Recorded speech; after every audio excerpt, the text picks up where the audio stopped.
Travis, welcome to another Inside Lansing with us. Thanks for being here. Yeah, thanks, Neil. I'm glad to be here.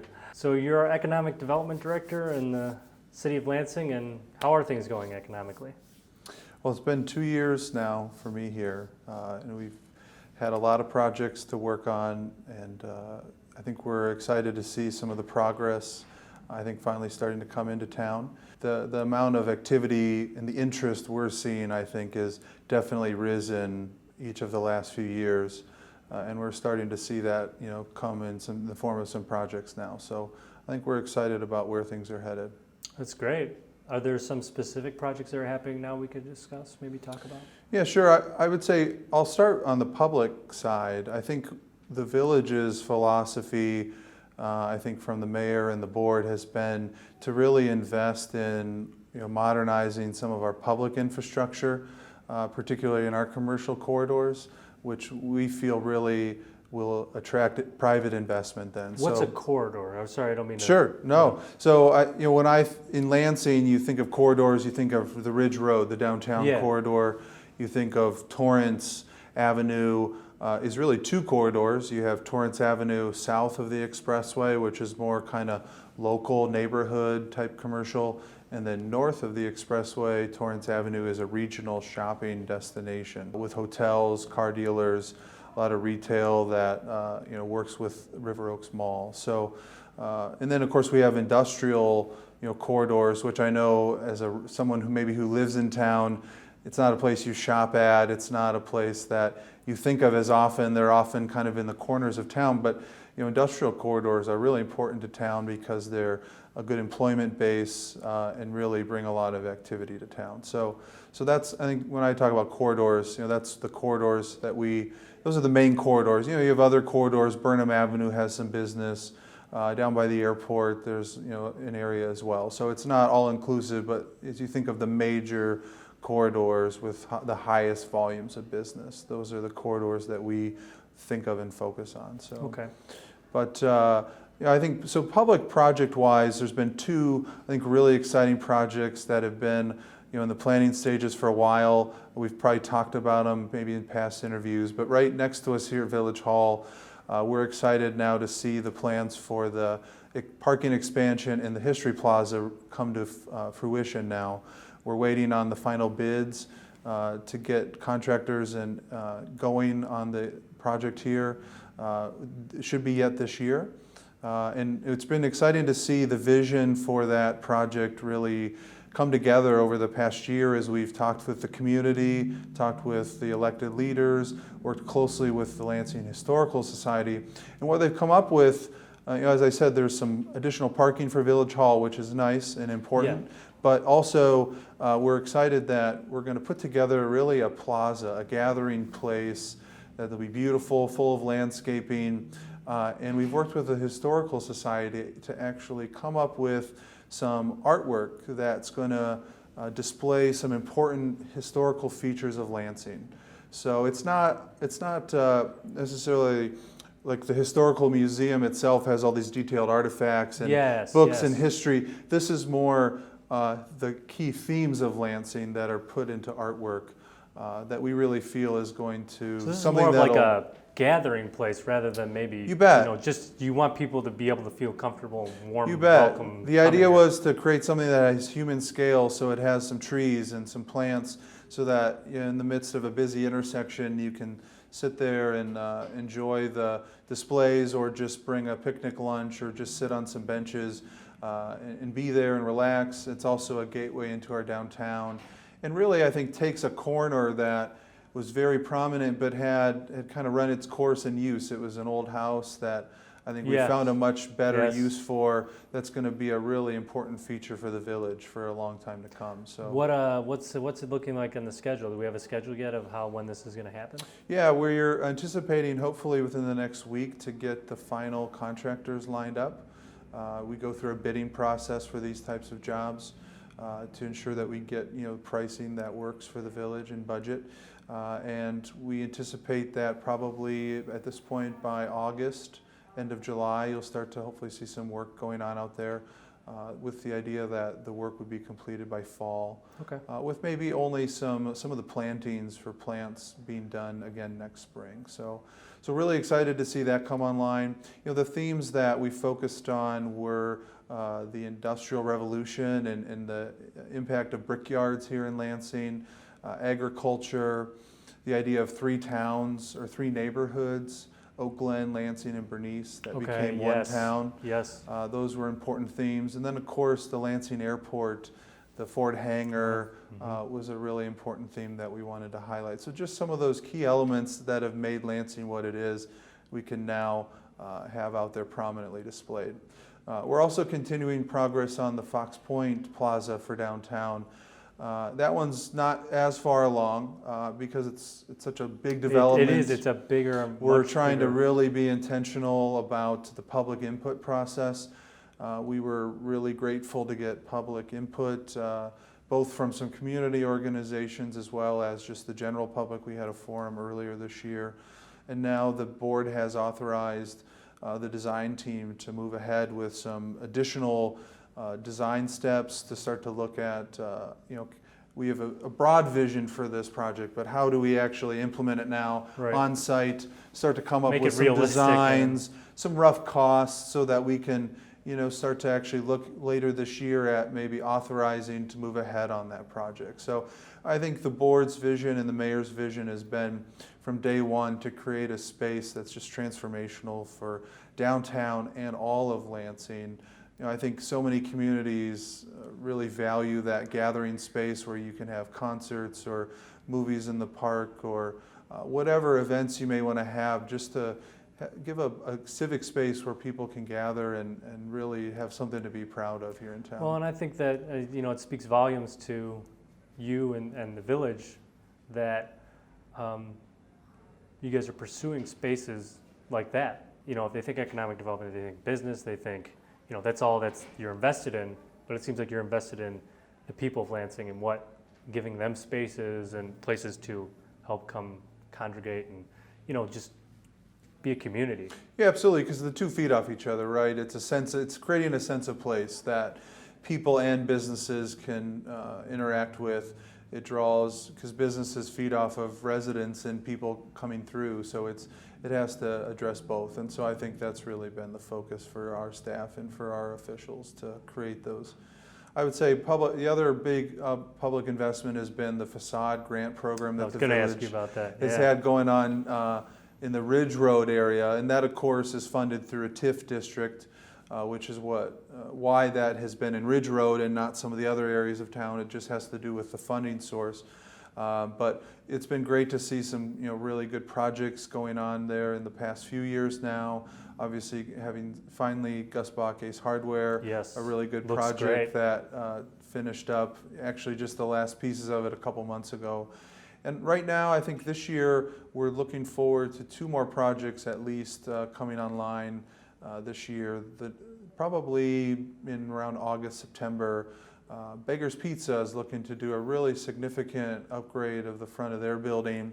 And what I think is exciting about that is it's sort of a nostalgic nod to the past of its use as a theater, and they're going to try and preserve that look of the marquee and kind of play off of the theme with movie posters and things like that. But to really just clean it up, modernize it, but kind of keep that historical aspect intact, I think that's going to be a really exciting project.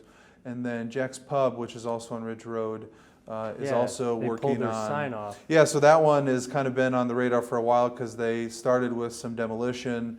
They wanted to get a handle on what work had to be done kind of behind the facade. And so now they uncovered a historical sign for an old Ridge Road tap room that they're going to incorporate into their design with kind of the old school really lighting. Cool. And I think it's really going to be great. So we should have some proposals to our village board in the next month or so with their plans to get those projects done this year. And then our vision is just to keep trying to every year find some new businesses that want to partake in that project. So we've been talking about some of the projects you guys have been doing. What about businesses in town? Businesses coming in, businesses interested. What can you tell us on that? Sure. thinking kind of downtown. Aldi is actually planning to do an expansion of their parking area. I know that they've been a really popular store here in downtown Lansing since they opened a number of years ago, and to the point where they, I think, lacked enough parking for some of their peak times. So they were actually in the midst of purchasing the former Quick Lube shop next to them to demolish that and add some more parking for their store there. So I think that'll be a good project that should happen yet this year. Well, that'd be great. There's been a handful of new businesses that have opened up on Ridge Road. One of the ones that's upcoming yet, I think later this year. You may have seen some news around Chicago, I think in Cherville as well. There's this new trend called escape rooms. Where Yes. Yeah, it's kind of the new way like a for fun people to game. go out and have Yeah. fun with their friends, or maybe like a team building thing. And so we have a group who's looking to open up one of those in downtown Lansing. And it's really just like you were saying, it's a way to come out for an hour or two on a night with some friends, and you kind of, essentially you're solving a puzzle as a way to kind of work through some games to get out of a locked room, essentially. So they kind of present a scenario of maybe you're trapped in a rail car and here's how you need to escape, and you work your way through a series of events to kind of Like a figure heist out of some sort. how to get your way out. So they're still in the midst of kind of getting their space ready, but I know that that'll, I think, be a fun new business. That'd be interesting to have in town. Yeah, add something into different. downtown. Absolutely. Become very popular, like you said, Yep. lately. I know people are always interested in restaurants, that type of a use, and that's something that we always work hard on to try and keep, looking at new restaurants. There's a restaurant called Champions Barbecue, which is in the midst of build out in the shopping center right in front of Walmart. Okay. So they're looking at, maybe by September or so doing an opening there. So we're excited to have them here.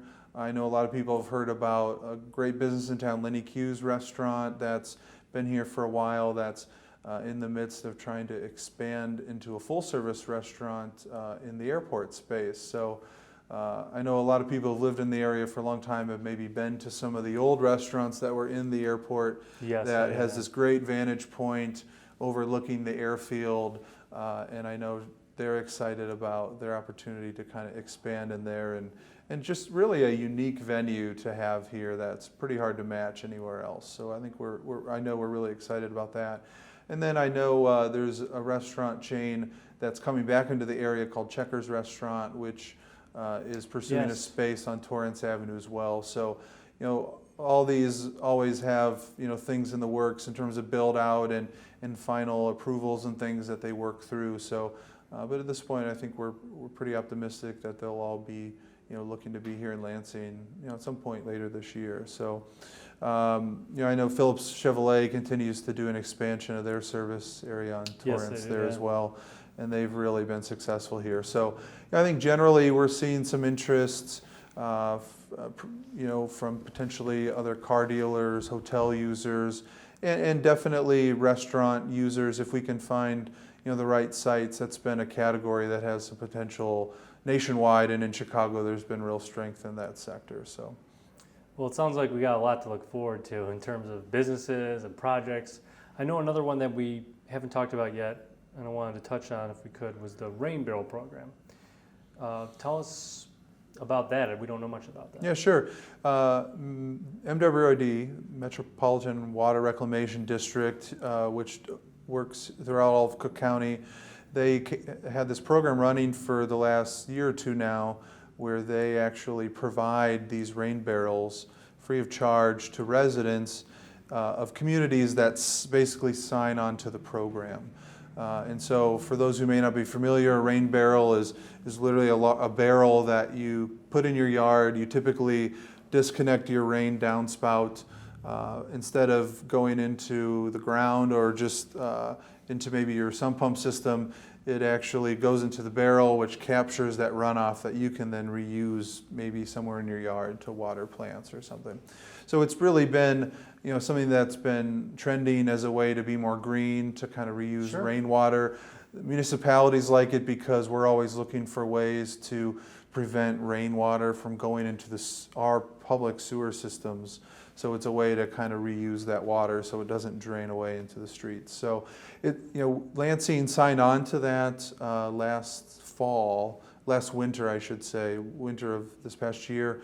And the plan was that this spring we were going to make that available to residents to order rain barrels. It's through MWRD, so the village doesn't do it. We just kind of help facilitate the connection. Okay. And then So it's not like a village. It's not a village program. We just sign on to basically allow residents to partake. So it's like a perk. It's almost. Yeah, absolutely. So extra. I know, I believe at last count there was 900 rain barrels or so that had been requested just here in Lansing. So the good news was it's had a lot of success just since April of this year. I guess the bad news, if you will, is region-wide it's been so successful that MWRD just announced a couple weeks ago they're going to have to suspend the program just because they're out of funding to give them away. So if residents are looking to partake in that, this is the year to do it, because next year you'd have to pay for a rain barrel. So I definitely encourage people to come by Village Hall, visit our website to find the registration form if it's something they're still interested in doing. Well, that's great. Well, they can find out about it here, and hopefully that'll bring more people interested in it to Village Hall to get involved with it. Last thing I'd probably like to talk about with you is just the philosophy and what the economic development here in town, what the department wants to do. Like, what's the overall message you like to get out there? Sure. Well, I think what we've seen in the past couple of years is there was really, because of road construction and the housing problem crises that were down in this Southland region and really throughout the whole country, and some of the challenges that have faced the retail industry, I think there was a lot of people that were overlooking our corridors, particularly in the commercial side. And so we're really trying to get the word out there actively that, hey, this is a place that there's a lot of great opportunity. Yes. Whether it's a small business on Ridge Road or a industrial company or a large retail store or a restaurant, we've had our team really out there aggressively trying to get in front of the people who are doing those deals and doing those stores to let them know that, hey, there's some good opportunities here. So I think that's really been important is seeing some resurgence again in the performance of businesses that are here after kind of a long downturn, and just getting that message out there. I think we talked about the facade program on Ridge Road. Yeah. That's just one element, I think, of what the village has been trying to do. Really, one of the great ways we try and use funding to invest in our corridors is through the TIF districts. Because general property tax revenues and things are always, those funds are in demand to be used for so many things. The TIF districts allow us to invest back into these corridors to really help modernize them. One example would be on Torrance Avenue. You think south of the expressway, there's just a lot of outdated commercial buildings. And so they become really difficult to fill with new users. And so what we've looked at is ways to maybe bring some of those assembled together into the hands of new users. Okay. Because a lot of developers and companies aren't interested in doing the work to put it all together. Right. Yeah. So we try and get that going so that it becomes a realistic goal to attract the businesses that we all want to attract. I think really we've been trying to be proactive in removing these properties from limbo so that they can realistically find a new user. And just obviously investing in the streetscape in downtown, which again is driven by the availability of funding. Yep. We'll be looking at ways to do that in other parts of town as well. And finally, I think one of the key things we've been working on is really just trying to establish relationships with existing businesses. It's always exciting to land new businesses, but really, we know from statistics and research that most of the growth in towns comes from existing businesses that continue to be the backbone of a community, and hopefully as they're doing well, they grow, and we want to look for ways to continue to, whether it's them reinvesting in expanding or in redoing, modernizing, or adding employees, or that all helps with the general activity that's going on in the village. So. So those are just a few of the priorities. So what you're saying is that really you guys have an investment in the quality of life for people in town. Yeah, absolutely. Like we said earlier, businesses, residents, visitors. It's all related. It's all about a sense of place. It has to be a unique place that people want to be shopping in, working in, living in. So, well, I look forward to having more conversations down the road about all this and find out all the other fun things that are coming into town. Is there a way that people can maybe get in contact with your department if they have any questions or ideas or just comments? yeah, absolutely. They're always welcome to call into Village Hall, to attend a village board meeting. I want to always make myself available to residents, business owners, anybody who maybe has an idea for a business or just something they'd like to see happening in town or a priority that they think maybe we're missing or not addressing. We'd love to hear their ideas and work to implement them as best we can. Well, thanks again, Travis, for joining us on Inside Lansing, and we hope to have you back soon. Yeah, glad to be here. Thanks.